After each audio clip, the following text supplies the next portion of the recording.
Hola, ¿qué tal? Bienvenidos a este nuevo programa de Detrás del Puesto. Estamos muy contentos de estar acá. Estamos con alguien muy groso. Les anticipo que nos sigan en YouTube, Spotify, en las redes como detrásdelpuesto.podcast. Se vienen cosas muy grosas, así que síganos y bueno, arrancamos con el programa de hoy. Empezó como programador, hoy es VP de marketing número uno. Estamos con Darío Diament. Muy buenos días, ¿cómo estás, Daro? ¿Cómo andan, chicos? Gracias. Encantado de estar en este proyecto, me encanta, así que súper contento de estar colaborando en la creación de contenido. Gracias a vos. Bueno, Daro, para arrancar, lo primero que queríamos preguntarte es, ¿qué significa ser VP de marketing y cuál es la diferencia con ser CMO? Ok, primero contexto. Yo soy VP de marketing de una empresa, se llama Infgate, es una empresa argentina, de lo que se denomina una software as a service, una empresa de software dedicada a dar soluciones a departamentos de IT y otros departamentos de staff para automatizar, utilizar AI para automatización de procesos, la gestión de activos, etc. Entonces, una cosa importante para marcar. Y en marketing significa muchas cosas para distintas personas y justamente depende mucho de qué tipo de empresa, qué tipo de cliente, qué tamaño de empresa, qué estadio del mercado. Entonces, antes de definir qué es ser un VP o un CMO, está bueno como entender bien qué es marketing. Marketing, bajo la definición que uno va a la facu, o cuando yo iba a la facu, y con un libro de Kotler, con un libro de Kotler que te explican qué es marketing. Marketing siempre se dice que era identificar dónde hay un valor para un consumidor, tratar de crear ese valor y tratar de comunicar ese valor para que haya una demanda del producto.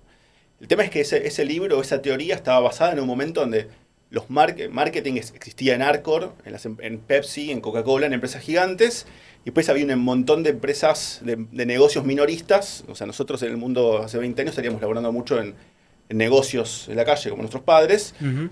Hoy la mayoría trabajamos para corporaciones o para empresas o para startups que están en los canales digitales y eso cambió mucho eso. Entonces marketing en mi definición moderna, que sigue siendo para grandes empresas como la definición convencional, tiene que ver mucho con todo lo que ocurre desde el momento del abstracto del producto o un servicio hasta el momento que una persona decide comprarlo.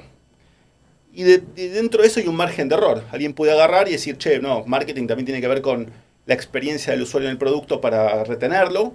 Y también puede ser, no, marketing tiene que ver mucho con definir cuál es el producto para ese mercado.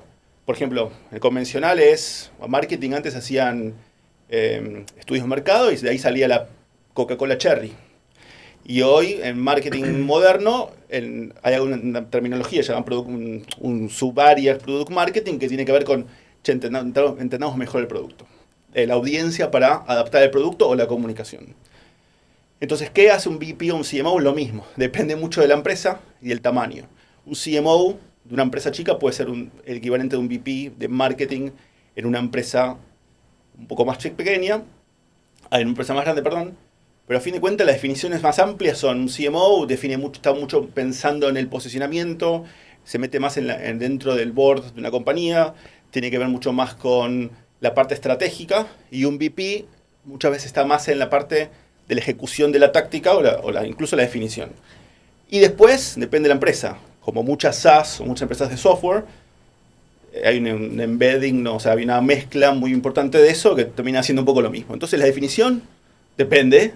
En mi caso puntual, tiene que ver con trabajar mucho en el go-to-market del producto, del servicio, de cómo hacemos para llegar, y el desarrollo de la comunicación y también de los canales de distribución, que después, si quieren, les cuento un poco más. Para recién decías que hay muchas formas de marketing. Y hay muchas cosas que no son medibles, ¿o no? O sea, ¿cómo es el trabajo de marketing cuando hay cosas que son difíciles de medir con respecto a, por ejemplo, bueno, compras, si es una compra online, es mucho más medible.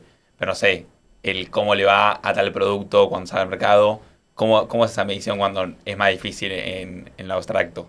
A ver, si empezás a pensar en medición, ya no estamos pasando de tema ya al final del libro, pero hay una cosa que me quedó de un evento que fui hace mucho tiempo, en el cual alguien dice, ¿en qué momento una persona empieza a decir que le gustaría tener un Mercedes-Benz? Y muy probablemente es cuando era un niño. Entonces, ¿cómo me dice eso? Entonces, marketing tiene un montón de disciplinas.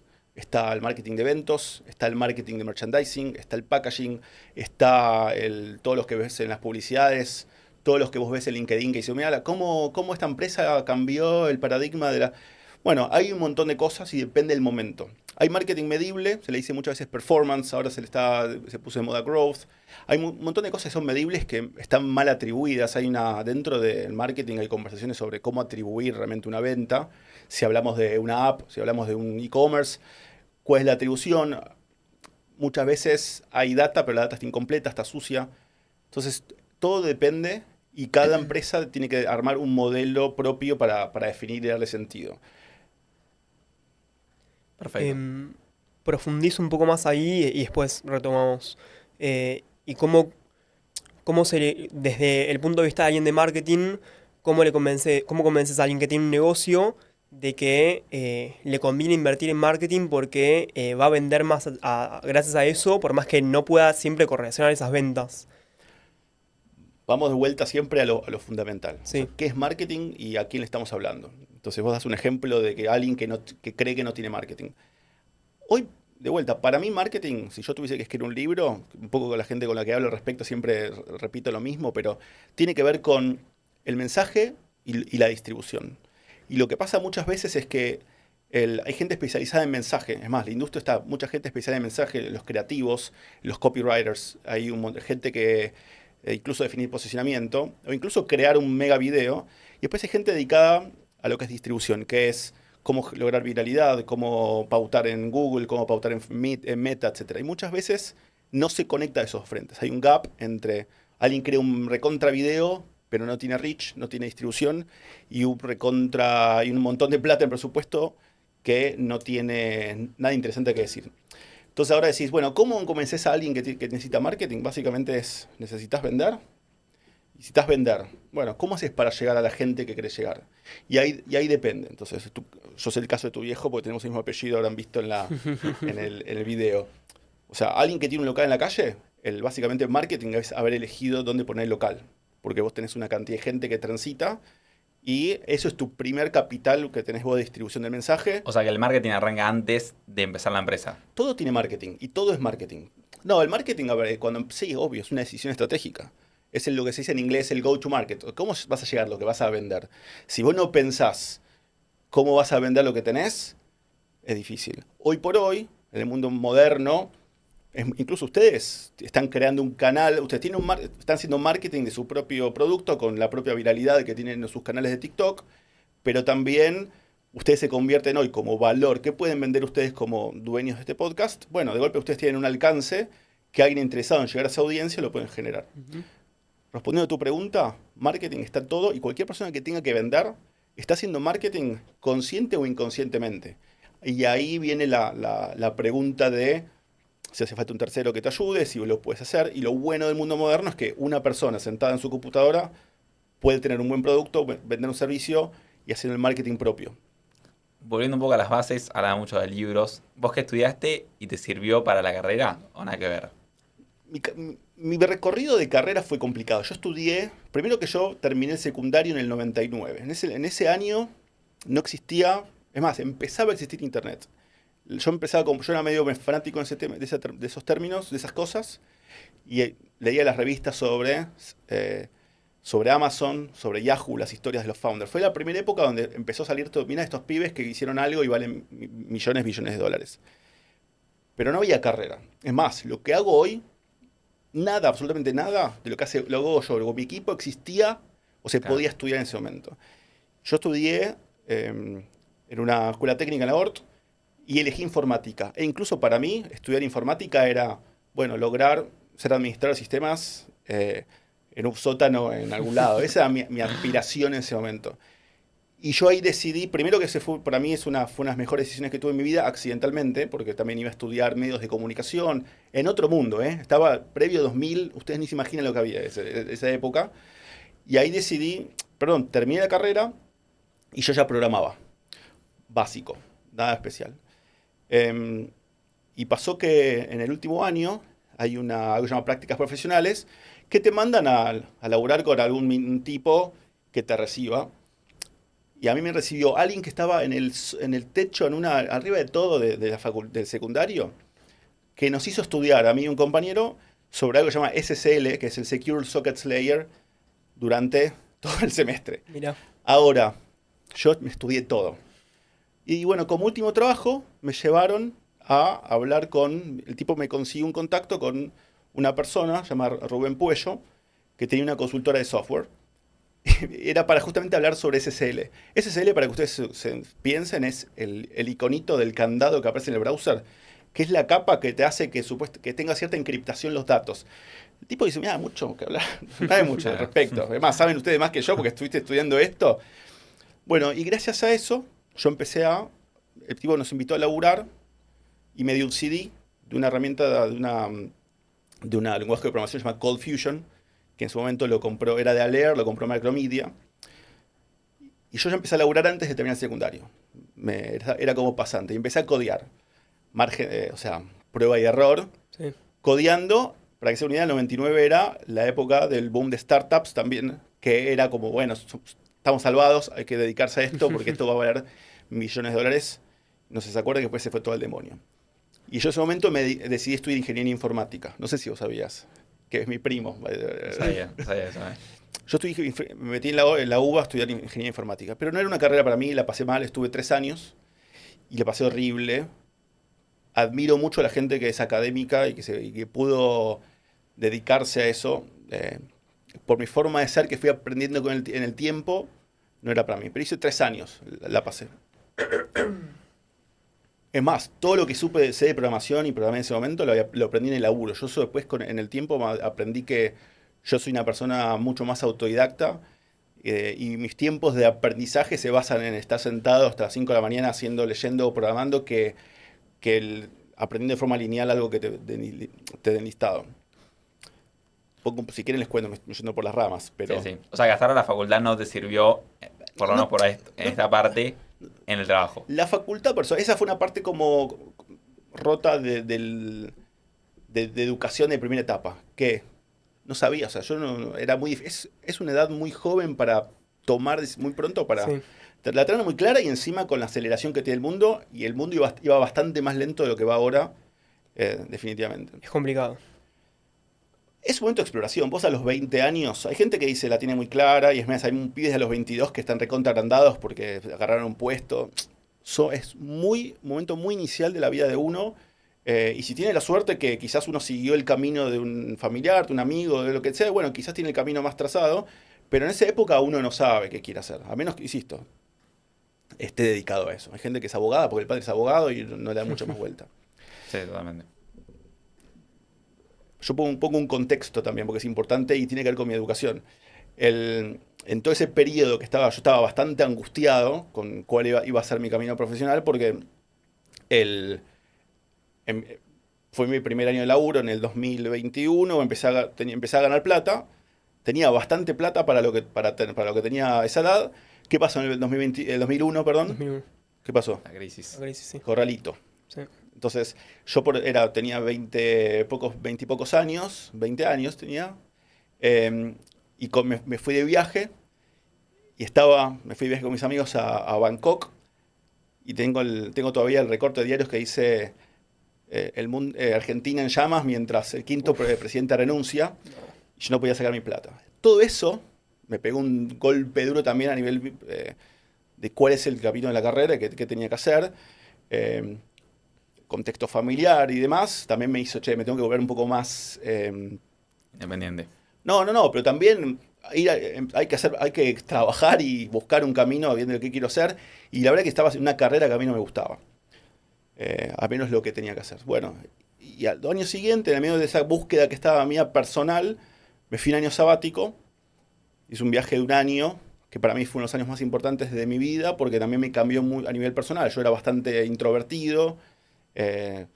Yo vivía en San Martín, me tomaba el tren hasta Capital para ir a la facultad, pero no hacía mucho más que eso. Yo no me animaba a parar un taxi. Y al lanzarme solo un año con un amigo y todas las cosas que me pasaron, me definió mucho a nivel personal y que después me afectó positivamente a nivel profesional. Claro. También eso, son cosas que ya no tengo, que no me lamento de no haber hecho más adelante en la vida.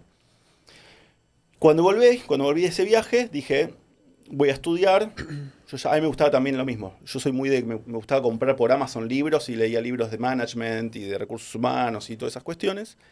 Y me puse a estudiar negocios en una facultad privada que me sirvió, primero es porque me tenía que sacar el peso, la facultad no va a ser sponsor de sus podcasts, pero me sacó el peso social de cumplir con un título, lo hice medio en el tiempo que tenía que hacer, que by the way, yo siempre estudiaba a la mañana, a 7 de la mañana, me iba a laburar, y si tenía doble turno, volvía a la facultad a la tarde, por eso me fue muy mal también en esa primera etapa.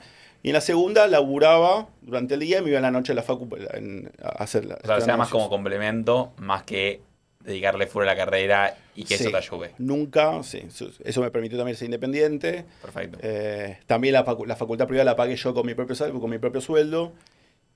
Y respondiendo a tu pregunta inicial de hace 15 minutos, ¿qué me sirvió?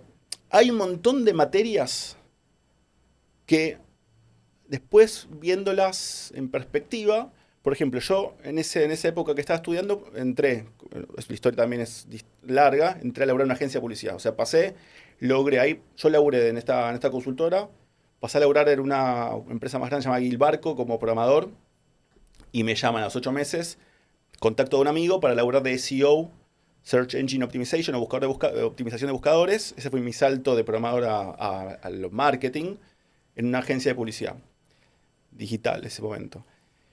Y ahí me di cuenta que, por ejemplo, uno en una agencia de publicidad está constantemente vendiéndole a clientes, está pitcheando. Uno le dedica mucho tiempo a hacer PPTs y hablándole de la estrategia. Sí. Y hay una materia optativa de la facultad que la daba un muchacho llamado Ignacio Apolo, que era un dramaturgo, que al día de hoy me marcó porque me permitió a mí a saber presentar, saber vender. Entonces esa cosa me sirvió. Y después al mismo tiempo me pasó que yo estaba con mucha gente que había estudiado publicidad o carreras más convencionales, y toda la parte de manejo de números, a mí una o dos materias de la carrera me habían servido mucho. Y ahí, entonces tiene que ver con eso. O sea, no me formó a nivel general, pero en contexto. Yo esa carrera, que la estudié hasta el 2005, creo, no había ninguna que hable de Internet. Había una sola persona llamada Carlos Agio que daba la clase de Knowledge Management, que era algo que no se le habrá vendido para que lo pongan, porque era bastante visionario para entonces. Y yo con el tipo lo amaba porque estás hablando de Google, de Twitter, y acá nadie me está hablando de esto. O sea, me están hablando del chupete en la calle de publicidad cuando yo estaba dedicándome a optimizar para motores de búsqueda. Ese es el contexto. Todo depende, incluso de qué carrera estés, en el momento también del mundo. Pero en base a mi forma, a mi personalidad, y que mucha gente quizás es similar, la carrera sirve, te da un contexto, te complementa, pero hoy el mundo moderno para mí te da un sinfín. Vos podés aprender un MBA escuchando 20 horas de un podcast, escuchándolo a los líderes de los negocios hoy día. Todo el material está todo disponible. Entonces, gracias, yo estoy salvado, me salvó el mundo porque me permitió acceder a toda esa información que en el 98 no existía ni de suerte. Claro. Para entonces, repasando, vos estudiaste, ahí hiciste el cambio de desarrollador a lo primero que era de marketing, que era Search Engine Optimization, y ahí entonces te empezaste a meter en el mundo de marketing. ¿Cuándo fue que entras a Headway? Que quiero que cuentes un poco de esa experiencia, que vos entrás, entiendo, siendo casi uno de los primeros y yéndote cuando se vende la empresa, ¿es así? Bueno, Headway es una empresa que la fundaron uno de mis mejores amigos, Martín Kogan, y Agus Echevarría Col, que yo estaba muy tranquilo en esta consultora, donde estaba trabajando en realidad hace mucho tiempo. Ya venía el séptimo año de trabajar ahí, lo cual también estaba ya un poco cansado. Y se acercan vení con esto, con algo que se llama publicidad programática. Yo había ido a Nueva York con el dueño de esta otra empresa, a Nueva York a hablar con una empresa llamada MediaMath, que era algo totalmente moderno, al punto de que programático para mí era ingeniería cuántica, era como muy complicado. Al punto que estamos viendo, no hay que traer a alguien que estudie en Bariloche energía nuclear para manejar esto, ¿no? Estaba muy como mitificado, y mientras más te ponías a estudiar, bueno, se desmitificaba, pero nadie más lo hacía en Latinoamérica, te digo. No. Y Martín y Agus, ellos venían de laburar en Yahoo, en Fox, en un montón de empresas que venían en la vanguardia de todo esto. me invitan a meterme en una startup, que para mí era bastante, me daba bastante miedo porque también era salirme de una empresa donde tenía una cierta estructura. Que igual en esa estructura siempre había quilombos de financieros, o sea, era como toda compañía, incluso hace años que era más complicado. Bueno, y entré a trabajar, creo que eran 30, y ahí me empecé a meterme, como yo venía laburando justamente con estas plataformas programáticas, a laburar más a armar un área de client services. Bueno, fui tomando muchos roles, terminé tomando un rol de marketer, porque en verdad mi rol ahí el más fuerte fue, yo iba a los eventos, las conferencias a hablar y a evangelizar sobre el uso de programático. Mirá. Yo, o sea, en la época de laburar en la agencia, evangelizaba el concepto de motores de búsqueda. Después ahí me metí en esto de programático. Pero todo ese recorrido a mí me encantó porque a nivel compañía fue espectacular porque los pibes, primero que salieron un montón de gente, de personas muy crack, fue un semillero de la industria, eran unos visionarios en términos de queremos lograr esto en tantos años y lo lograron pero al milímetro. A nivel cultural la empresa era espectacular porque también era, como estaba bueno vivir, o sea, yo mis mejores años los tuve a nivel diversión y demás, porque era muy dedicado en pasarla bien, o sea, todo el retail, la estrategia de retention de los chicos estaba basado en tener que sea una cultura Claro. muy buena. Y bueno, fue eso. Después la compañía, después de 4 años, más o menos se vendió a una empresa con una corporación en Estados Unidos, y ahí cambió un poco la cultura. Se vuelve ahí como unas barreras. Primero que hay muchas meetings, estas últimas meetings y demás. Generan la cultura empieza a trabarse un poquito. Bueno, y terminó el proceso. Pero fue un caso espectacular de ver a dos personas que fueron como bastante visionarias, sinceramente sin nada, no habían levantado capital. Todo bootstrapping. Todo bootstrapeado. A ver, habrán tenido como Friends and Family, pero... Sí. Y fue a armar, tuvo que ver con... Ahí aprendí también mucho de marketing, ¿no? De empaquetar el servicio en algo que sea atractivo y comprensible para una audiencia, para un cliente que eran las agencias o las empresas. Así que bueno, esa experiencia fue interesante. Mirá. Y ahí decías que aprendiste mucho de marketing en esa experiencia. Me interesa saber cómo haces para crecer en un contexto de startup que siempre el negocio está por delante, que quizás no hay tanto desarrollo de carrera. ¿Cómo fue esa evolución? Porque entiendo que sí creciste en ese tiempo. No sé qué significa que el negocio esté por delante. ¿Qué significa? Y que muchas veces, por ejemplo, lo primero que se me ocurre es una corpo, quizás tiene un career path, un plan de carrera mucho más marcado, en donde vos tenés calls con, no sé, tu jefe y ven cómo vos venís y todo ese tipo de cosas que quizás en una startup no pasan y es tipo, che, hay que sacar el negocio adelante, esto recién está arrancando y hay que meterle. Bueno, a ver, una startup es una empresa que tiene en realidad muy poca gente. Quizá no no encontraron el product market fit, ¿no? Ujú. No saben si el producto que tienen o el servicio hay una audiencia y quizás recién están empezando a vender. A los pocos años deja de ser una startup a ser una empresa quizás de alto crecimiento. Estoy con un tema de ya la voz. Mi clase de oratoria me empezó a afectar. Así que el editor después va a tomar acción. Pero llega un momento en verdad que deja de ser una startup y es más bien una empresa en alto crecimiento. Después si no crece, o sea, obviamente muere. Y si está creciendo, vos vas a crecer con esa empresa. ¿Por qué también? Porque las empresas estas necesitan de la gente. A vos te contrataron muy probablemente bastante junior, pero todo lo que tuviste de exposición, ya sos una parte muy importante del negocio. Entonces no es que estás detrás.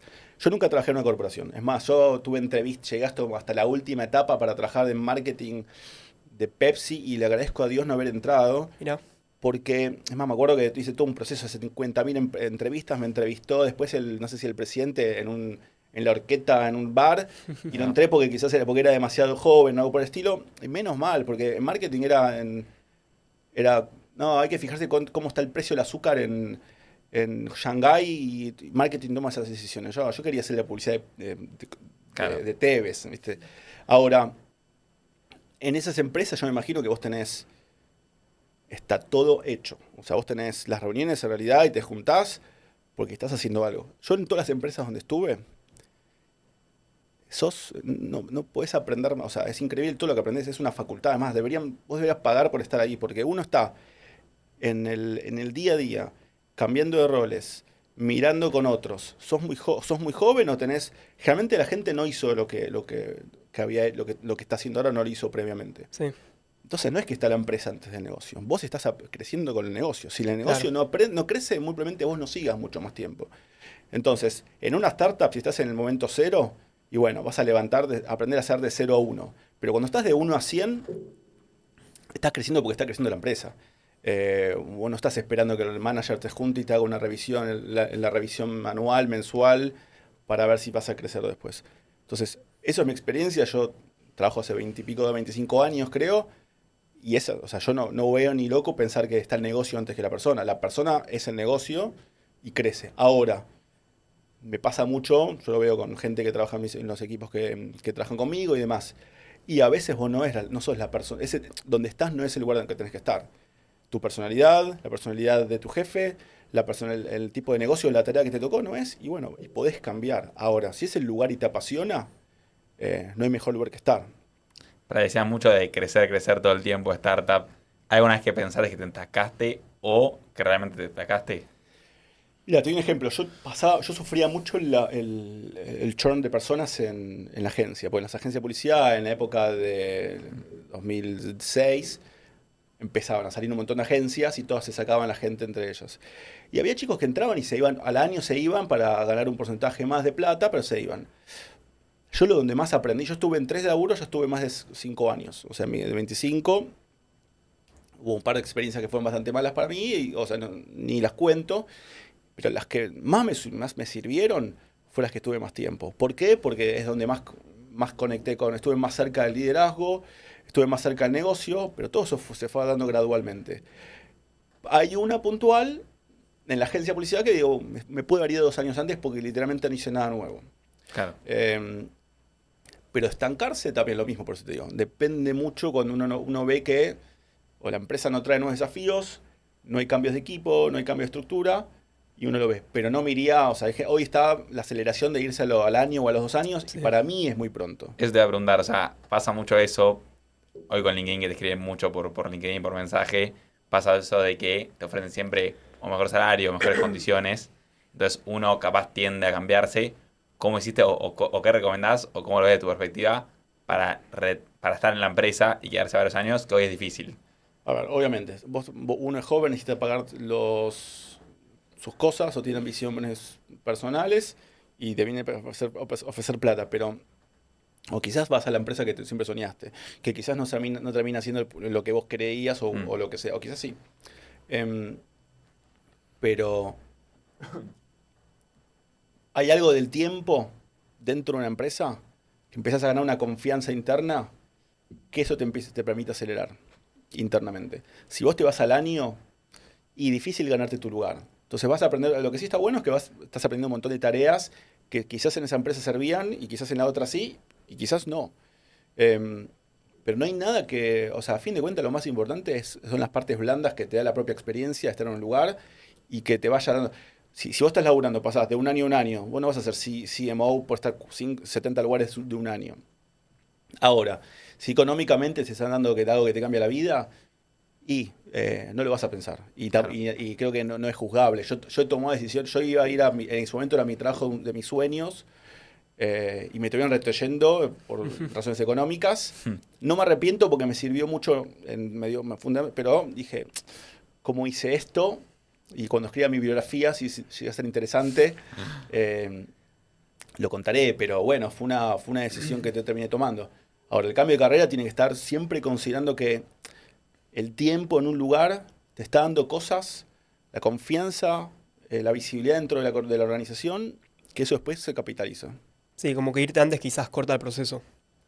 A veces. Uno se va, insisto, muchas veces la razón es que la gente se va por pavadas. O sea, si decís, che, todo bien. Yo soy... Si se van para hacer lo mismo que estabas haciendo donde estás ahora, por un 20% más de salario, incluso en 50%, yo creo que eso lo puedes hablar incluso en la organización. Ahora, un ejemplo. Vos sos lo que me pasó, por ejemplo, yo estaba en Gilbarco.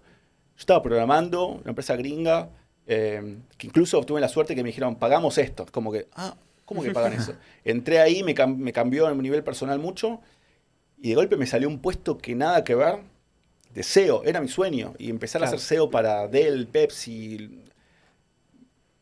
Me fui a los 8 meses, y fue espectacular, y fue el pivot, si querés, personal de carrera. Pero bueno, porque fue un cambio radical. Ahora, por un porcentaje, porque te escriben en LinkedIn todo el tiempo, porque la gente de HR está cazando el LinkedIn. Habría que cancelar LinkedIn, by the way. Pero la gente te caza por ahí. Bueno, hay que tomar esas decisiones también. Excelente, perfecto. Bueno, y ya hicimos como un poco el camino, vamos un poco a la actualidad. ¿Cómo es un día tuyo? Un día mío es muy variable. Primero, hoy mi equipo son 25 personas, más o menos, en el cual marketing tiene muchísimas disciplinas. Marketing, para hacer una idea, de una empresa SaaS, vos tenés... ¿cuál es el rol de marketing en una empresa como InGate, ¿no? La suerte, lo que me encanta a mí de InGate es que esto es un producto en el cual hay una demanda, la gente cuando busca la solución en Internet. Bien. Hay muchas empresas donde vos tenés que lo que se llama crear la demanda, que es, mirá, yo no sabía que existía... Sí, los spinners, por ejemplo. ¿Qué es un spinner? ¿Eso? Sí. Bueno, ese es un artículo, eso es más una venta más de e-commerce donde pones un video de TikTok y ya está, con eso vendés. Pero bueno, es lo mismo. Pero es crear una demanda. Vos creás una demanda. O por ejemplo, queremos un servicio para podcasting donde vos hablás y cuando tosés te saca la tos y seguís hablando normal. Yo lo contrato, ¿eh? No hay nadie, vos no vas a buscar, el productor de eso no va a buscar eso hoy en internet porque no se lo imagina. Entonces, pero tiene que encontrar. Crear la demanda es, ¿sabías que hay gente que tose en los podcasts y arruina la filmación? Bueno, nosotros tenemos un plugin de Chrome que esto con AI llena ese vacío. Bueno, eso es crear demanda, ¿no? Entonces, ¿eso cómo lo haces? Lo haces con publicidad, con YouTube, TikTok, influencers, etcétera, etcétera. Ahora, los productos de más enterprise y demás suelen ser productos donde la demanda ya existe. Por ejemplo, ya existe porque hay gente que estudia la disciplina, que en este caso es Service Management o IT Support, o soporte técnico de IT y demás. Entonces, la gente está en el mercado buscando y gracias a Internet es bastante traciable esto y hay muchos frentes. Entonces, nosotros tenemos un equipo que está dedicado a manejar la parte paga del alcance de esa intención, le decimos. Después hay una persona, tenemos una estrategia de contenido muy fuerte para tratar de ganarle a los Google de nuestra industria cuando la gente está buscando eso y entrar de forma orgánica con SEO, ¿no? Search Engine Optimization, optimización de buscadores. Y después tenemos email marketing, tenemos redes sociales, tenemos una inversión importante en eventos, tenemos la parte de producción del website. Entonces son muchos equipos. Entonces mi día hoy está, una cosa también aprendí, yo antes me metía bastante una cosa que muy importante en mi carrera fue, que todavía hoy lo estoy aprendiendo, es no hacer tanto micromanagement. Cuando uno es programador, está codeando, devaguea y las cosas salen solas. Es más, a mí me pasó que nunca tuve el management, gente arriba mío que me haga lo que a mí me exige hoy los chicos de hoy día. Y yo me metía mucho, y también me agarraba mucha ansiedad y me enojaba. Y en parte hubo unas cosas que fui calibrando ese frente, sí, era bastante cabrón. Las cosas que aprendí mucho, especialmente en esta etapa, es hacer 70 pasos para atrás y dejar que el equipo desarrolle.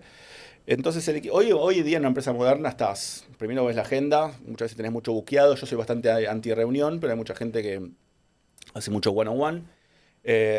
Y después vas priorizando la agenda en la semana y vas dividiendo distintos proyectos. Y después te juntas con los líderes y demás. Ningún día es igual, es idéntico. Tiene que ver mucho con las prioridades. Lo primero, obviamente, miras el dashboard, cómo están los números.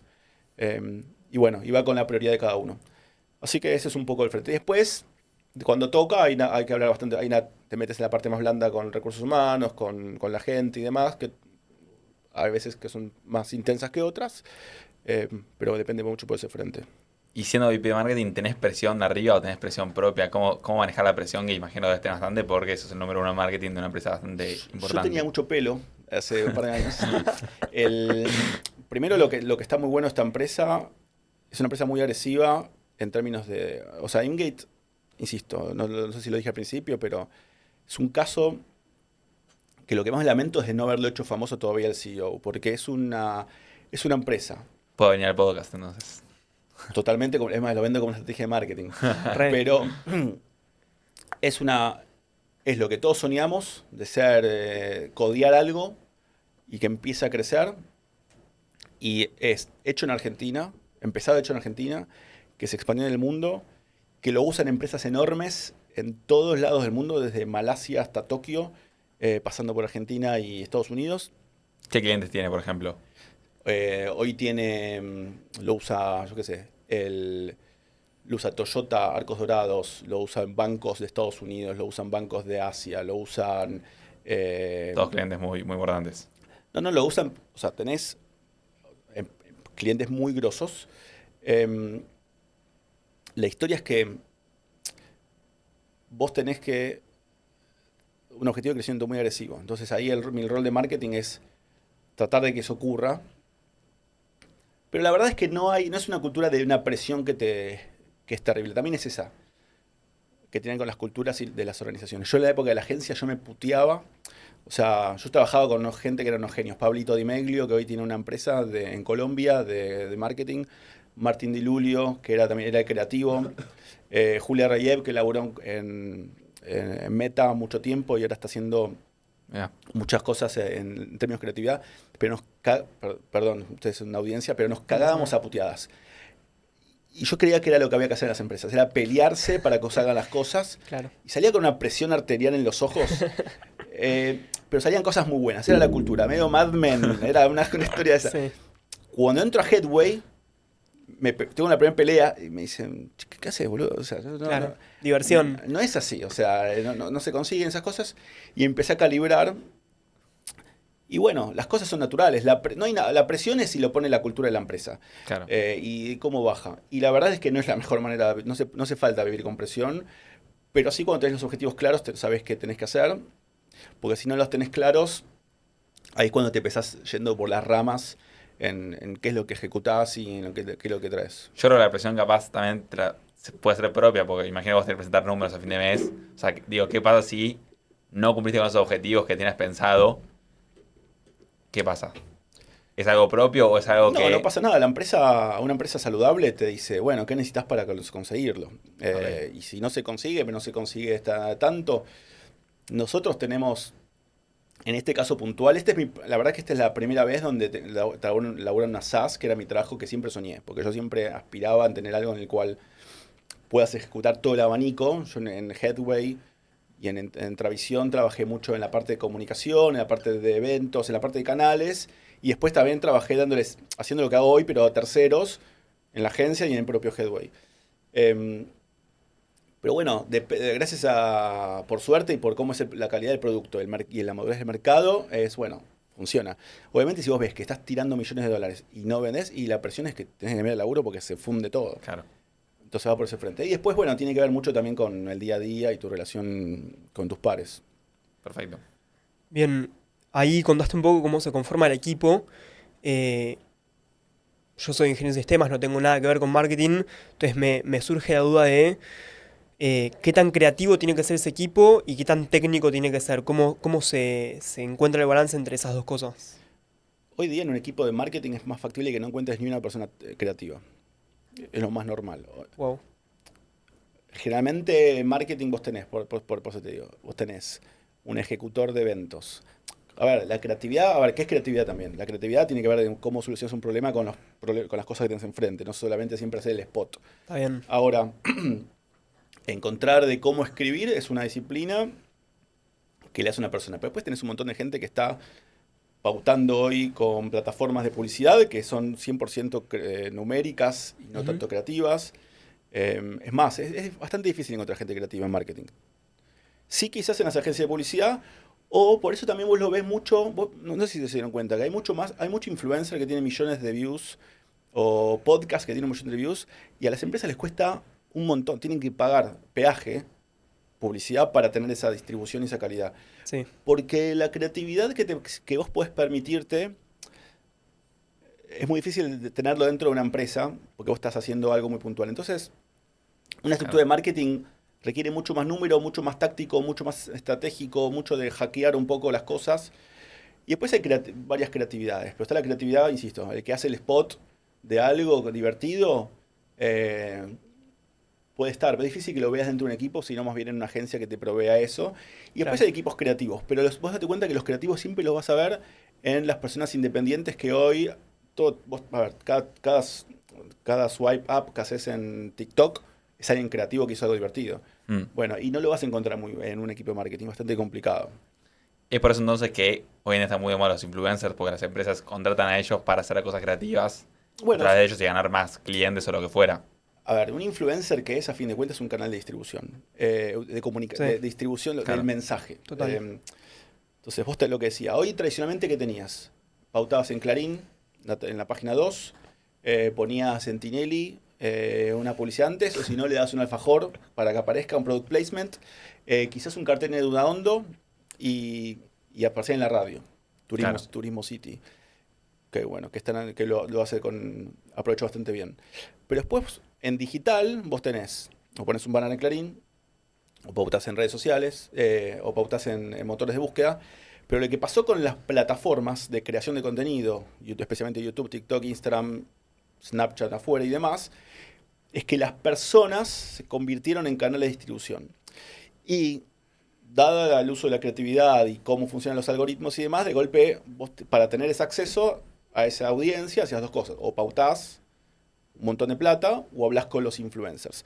Que el influencer después también le agrega una capa de relación, digamos, emocional. Digo, alguien gracioso lo conectás con esta marca, Claro, Sí. pues si es un abstracto. claro. O sea, yo no podría pautar hoy en un influencer que hace ciencias de cómo hacer globos, porque es irrelevante con lo que hacemos nosotros. Totalmente. Sí quiero mandárselo a todo el mundo y chau y nada más. Entonces los influencers se volvieron muy importantes porque en regolpe eran personas que tienen una audiencia que antes lo tenías que ir a buscar a un Clarín o a un cartel en la calle. Lo mismo hoy porque los canales de streaming se volvieron tan popular.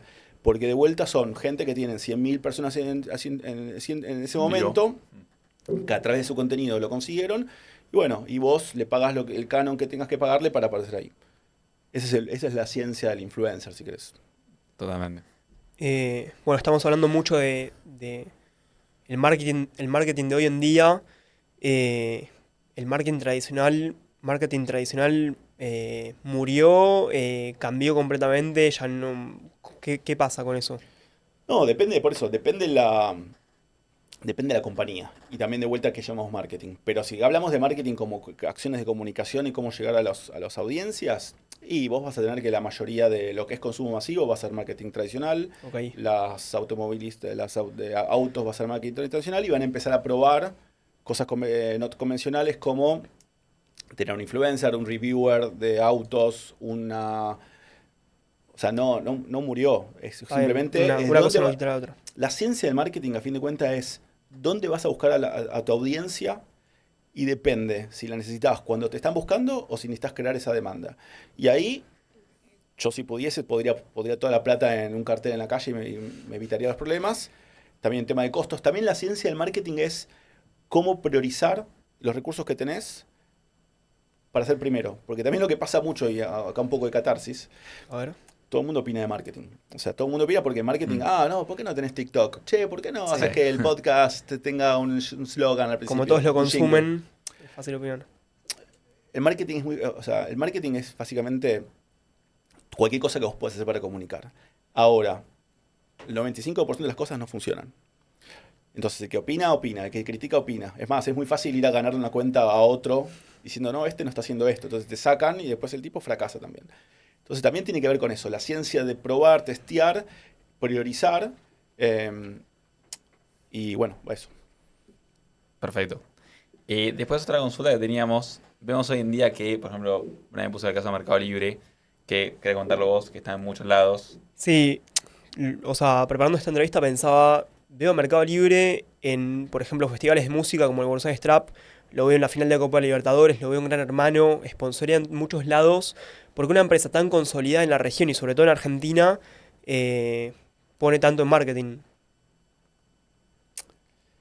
Tengo la mejor respuesta del mundo. A ver. Hay un podcast de Andy Snitkovsky con entrevista justamente a John Summer, que no sé si es el CMO todavía de Mercado Libre o cuál era el rol, y justamente hablan de eso, que decía, ¿en qué momento tenés que hacer branding en Mercado Libre? Y el tipo se lamenta diciendo como que en un momento lo hizo demasiado pronto. Vos pensás esto, Mercado Libre es un marketplace. ¿Y cómo creció Mercado Libre? Básicamente apalancándose de los motores de búsqueda. O sea, cuando buscas... Sí. No es que la gente antes iba, bueno, quiero ir a buscar una cacerola y iba a Mercado Libre. Al principio la gente buscaba en Google Mercado Sí, Libre total. y esos son millones y millones de búsquedas. Mercado Libre, que después en su momento compitió con Terremate y con otras cosas, ganó la batalla de los motores de búsqueda, en el cual la gente buscaba cacerola, caía a Mercado Libre, transaccionaba y estaba. Sí. Ahora, llegó un momento donde ellos, y bueno, y eso había dos frentes, ellos pagaban y después estaba la parte orgánica. Yo imagino, no lo sé, pero hubo un momento en el cual ya la parte orgánica superó la parte paga y eso Totalmente. hizo que se vuelva una compañía gigante. Sí. En la parte de marketplace. Ahora, hoy por hoy toda la gente consume y va a Mercado Libre directamente se la busca. Yo no entro a Google a buscar autito control remoto. Yo voy a Total. Mercado Libre y lo busco ahí. Sí. Al igual que hoy YouTube es un motor de búsqueda, Amazon en Estados Unidos es un motor de búsqueda. Sí. Pero hay un tema que es la ciencia también del branding. Mercado Libre ocupa un lugar en tu cabeza, pero que se va deshaciendo con el tiempo si vos no lo estás repitiendo. Entonces un poco la ciencia del buen branding es, ¿qué es lo que te dicen la teoría? Es que vos tenés que estar siendo consistente en tu comunicación. Si Mercado Libre cambia de golpe el logo y el color o la música o el sonic branding o lo que sea, tienen que invertir un montón de tiempo en hacer crecer de vuelta ese espacio, la sinapsis que hace tu cerebro para Es un conexión. gran mundo. Entonces la razón por la cual hoy invierten tanto en eso es para que esté de vuelta presente, para que vos no vayas a Amazon mañana cuando se abra de vuelta el mercado internacional en Argentina o vayas de vuelta a Google. Entonces de esa manera, apareciendo en cualquier lugar, ¿cómo funciona eso a nivel performance? Traete al que maneja la plata de eso, porque yo muy probablemente te diga y no sé qué porcentaje funciona y qué no.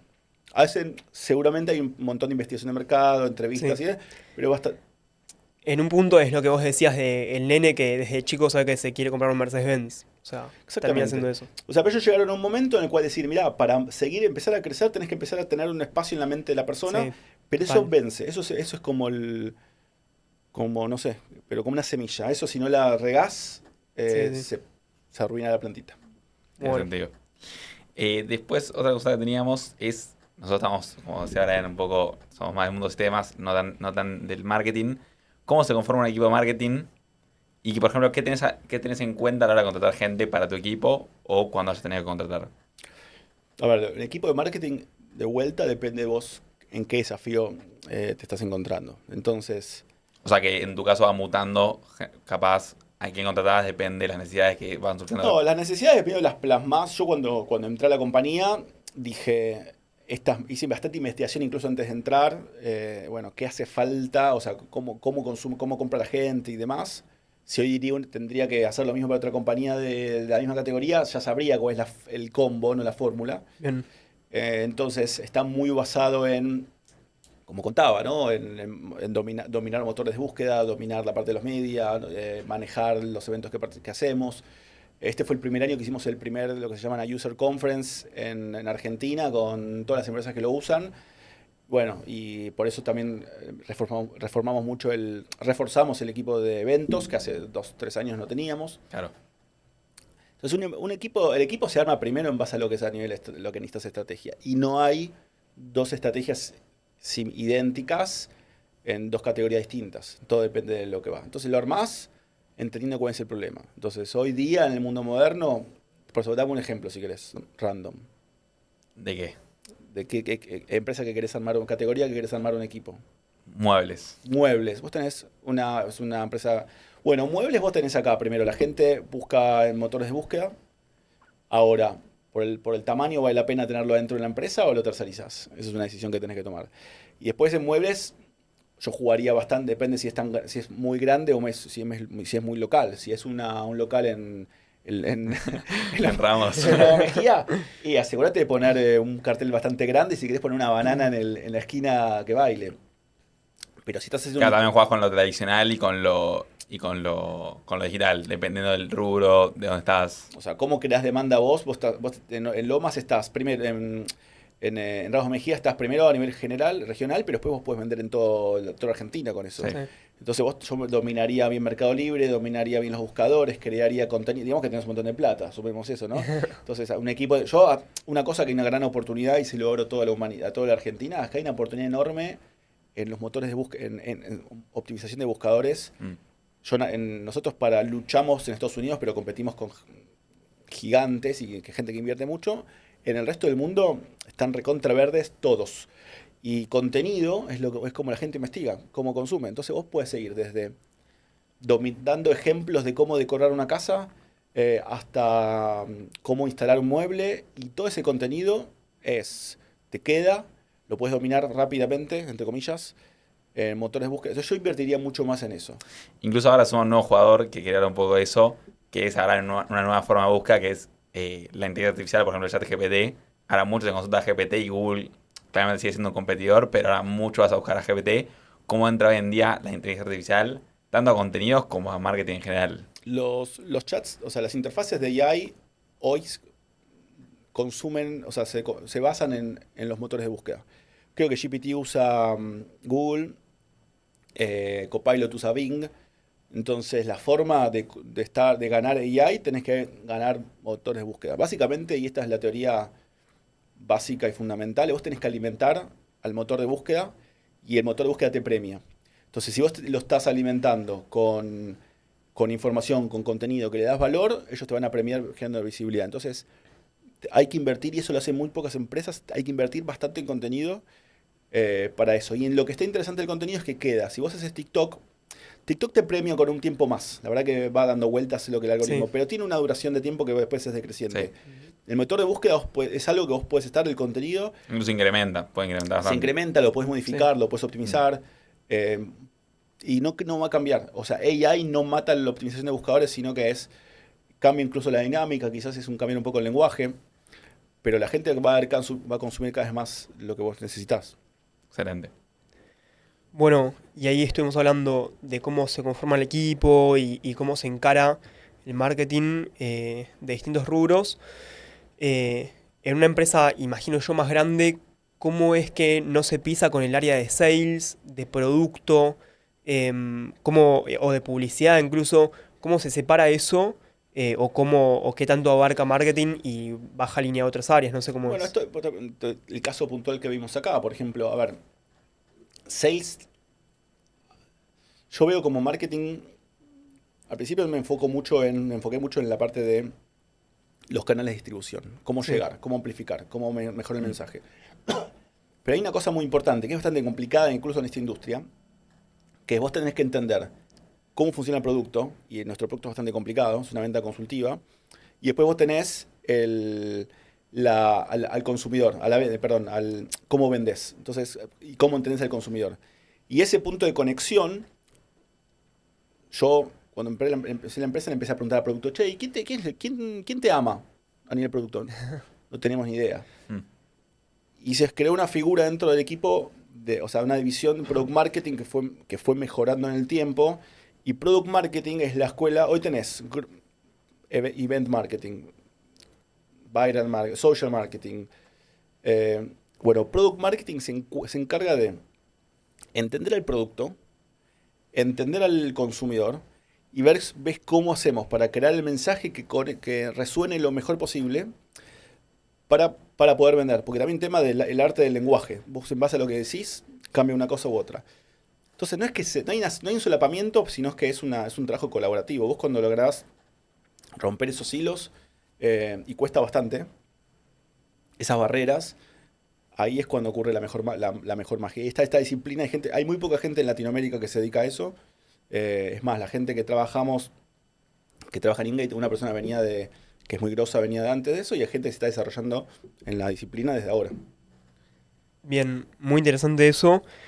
Y ahí estamos hablando de marketing y de producto, pero puede haber productos que salen de marketing. Por ejemplo, yo pienso, para mí el ejemplo perfecto es el alfajor de Habana, ¿viste? El que la rompió toda en el verano, que era de los no sé cuántos años de Habana, que era medio salado.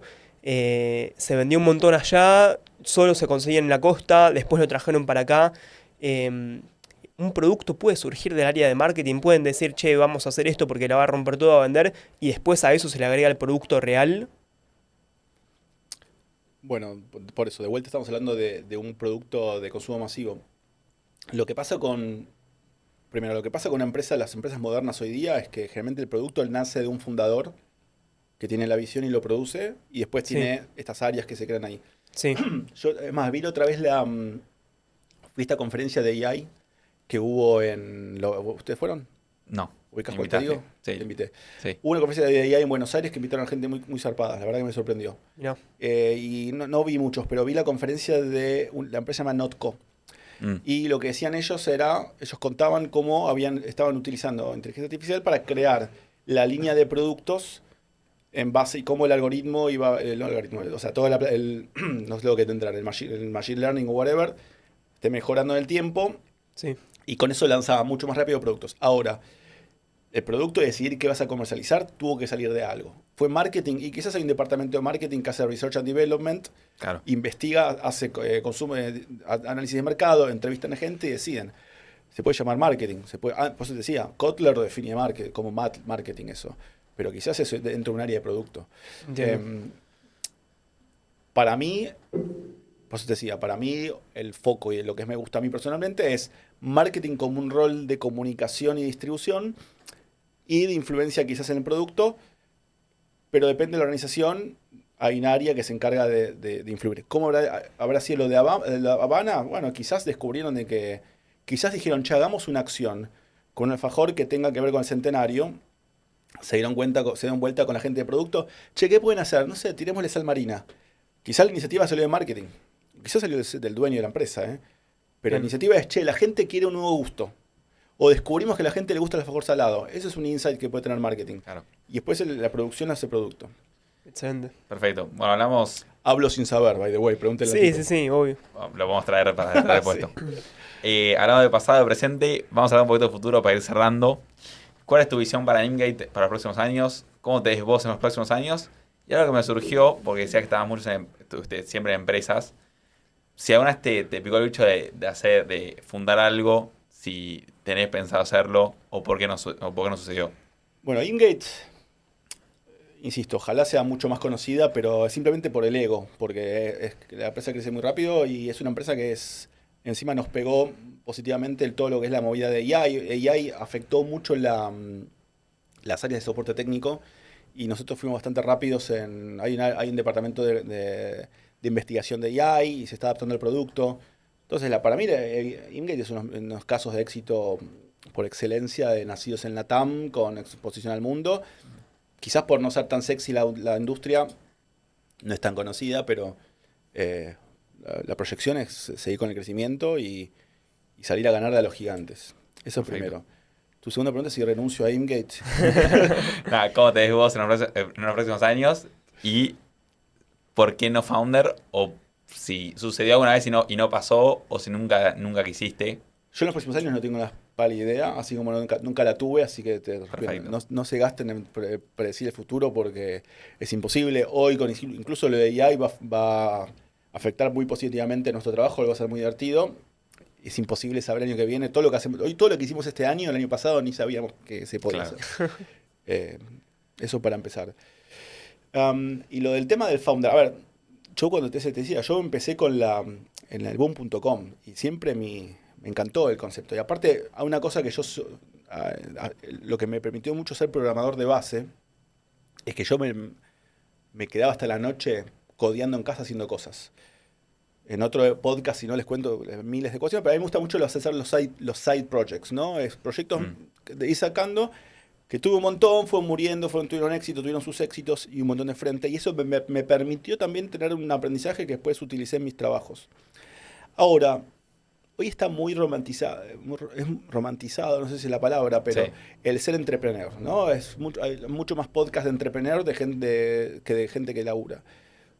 Pero para mí, el 99% de la gente que termina en una organización, me parece que el desafío es encontrar el trabajo que te permita hacer lo que amás, que te permita tener la vida que vos querés, sea económicamente, de espacio, lo que sea, porque yo creo que se puede ser muy o igual feliz teniendo el trabajo que vos querés o siendo la persona que vos, el profesional. No hace falta ser entrepreneur. Hay una parte glamorosa, incluso ahora está en TikTok, todos los personajes que salieron, chicos de 20 que dicen, le pagan... Sí. Sí. Bueno, que es medio, esta es una enfermedad que hay, pero que existía lo mismo hace 25 años, porque está eso el concepto del éxito, no sé si es fácil, ellos hablan mucho más del poder ¿viste? El secreto, ¿viste? Si lo pensás ocurre y proyectarlo.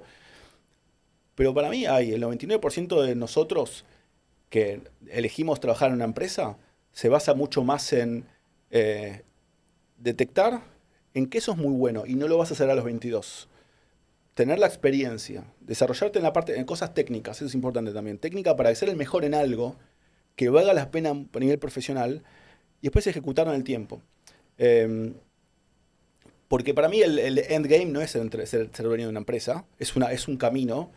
El endgame es hacer la vida que vos querés, poder ayudar a tu familia, ayudar para tus hijos, lo que sea. Así que con esto anuncio mi retiro. Me gusta la respuesta. Bueno, y ahora pensando un poco más a futuro y si ayudar a otros, ¿qué le recomendás a alguien que está arrancando a estudiar marketing? ¿Qué tendencias tienen que prestar atención? Y bueno, salió mucho la AI en esta charla, cómo va a seguir influyendo. A ver, primero, el estudiar marketing cae mucho en estudiar los conceptos. A mí lo que no me encantaba del estudio académico es que tenés un libro con los titulares. Y hoy lo lindo que tiene el marketing es que vos podés agarrar y crear lo que quieras. Vos podés, una forma de hacer marketing es codeando y haciendo un sitio. Vos podés, incluso muy, muy feo, o sea, yo mi primer éxito y con eso me pagué un viaje al mundial, pues, es otra historia, pero... para el episodio de esa temporada. Otro episodio es una historia muy divertida, pero se va a extender y me están contando la campana también. Sí.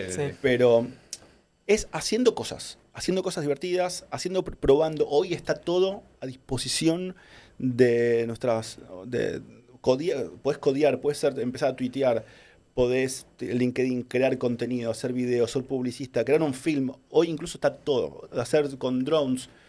Lo que es importante para mí es hacer. Dedicarte los primeros 5 años primero tener una vida, no hace falta matarse laburando, estudiando, laburando, lo que sea. Aprovechar porque después el tiempo se corta. Pero hacer cosas que el tiempo, cada día, cada hora que estás haciendo algo, te sume valor como profesional. Y eso te haga entender un poco cómo funciona el ecosistema. Esa es la mejor recomendación. Y después te puedes meterte en un laburo que te permita ejecutarlo. Eso fue lo que, al menos a mí, por mi personalidad, mi forma de ser, me fui adaptando y creando y aprendiendo mucho más a eso. Y tu próxima pregunta era lo de AI. Sí. Yo creo que, a ver, AI es también otra herramienta. Yo, por mucho tiempo, podría escribir un libro también sobre todas las olas que hubo en digital. Claro. Primero fueron las redes sociales, los motores de búsqueda. Primero fue el crear algo y que esté tipo tener un blog. Que esté plasmado y ser un creador de algo. Después fueron los motores de búsqueda. Después fueron las redes sociales. Después fue la compra programática. Y siempre hubo nuevos negocios que crear, nuevos servicios que ofrecer, nuevas profesiones, nuevos gurúes que se crearon. El AI es una nueva, no va a cambiar la estructura general. Y nuevos trabajos, lo que decía al principio. Yo lo que hago hoy, no hay una hora que le haya dedicado en el 1999 que me haya servido, más que aprender a programar de forma fundamental. AI nos permite hacer muchas cosas más zarpadas. Entonces, en vez de aprender a filmar, vamos a aprender vamos a hacer 70.000 videoclips de dibujitos animados gracias a AI y vas a hacer un montón de producciones. Entonces es aprovecharlo, está todo a disposición. Hoy como es algo nuevo, está todo gratis, lo que se quiere. Y es un gran momento para ser un joven profesional para empezar a testear cosas, porque lo que se viene va a estar power. Excelente, gracias Daro. La última pregunta es, ¿a quién querés ver acá en el podcast? ¿Querés recomendarnos a alguien? Nada que ver con mi industria. Yo soy mi último gran amigo que me hice de adulto, se llama Alejandro Formanchuk, que es el presidente de la comunicación interna, y creó, hablando de cómo construir la vida profesional, creó su vida como consultor de comunicación interna, pero lo hace de una manera aprovechando redes sociales y demás, que es muy interesante y es muy, muy divertido para hablar. Perfecto. Buenísimo. Vamos a Ojalá, anotar. ojalá lo tengamos próximamente en el Lo podcast. obligaremos. Dale. Bueno, Daro, mil gracias por venir. Estuvo muy interesante. Claro, gracias. Sí, la verdad, teníamos mucha curiosidad en muchas cosas de marketing, así que estuvo muy bueno. A vos que estás viendo esto, te recuerdo, como te dije al principio del programa, suscríbete en YouTube, Spotify, seguinos como detrásdelpuesto.podcast en Instagram y TikTok. Bueno, y eso, muchas gracias por escuchar y vernos. Muchas gracias a todos. Gracias, Aro.